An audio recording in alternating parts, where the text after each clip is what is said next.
এই কোশ্চেনটাতে এখানে একটা হচ্ছে ট্রুথ টেবিল দেওয়া আছে, ওই ট্রুথ টেবিলের উপর দুইটা কোশ্চেন করা হয়েছে। ট্রুথ টেবিলটা দেখে কি বুঝতেছো?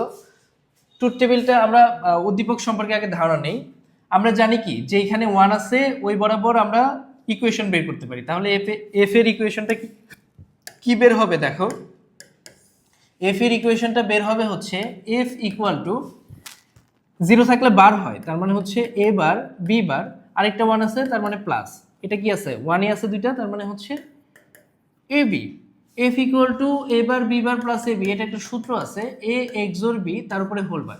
তার মানে আমরা এটা কোন গেট পাইলাম? এটা পাইলাম হচ্ছে এক্স নর গেট। এখন কোশ্চেন দেখি, সত্যক সারণীটি কোন গেটকে নির্দেশ করে? আচ্ছা আমরা তো পেয়ে গেছি, সত্যক সারণী হচ্ছে এক্স নর গেটকে নির্দেশ করে।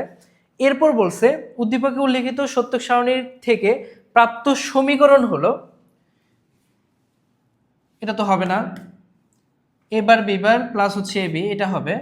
এবং আমরা এটা সমান কি জানি? এটা সমান জানি হচ্ছে এ এক্সোর বি তার উপরে হোল বার। হ্যাঁ এটাই তো জানি, তাই না?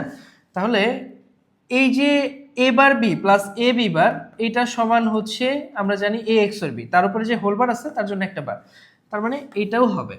তাহলে এই 41 নাম্বারটার অ্যান্সার হচ্ছে কি 2, 3।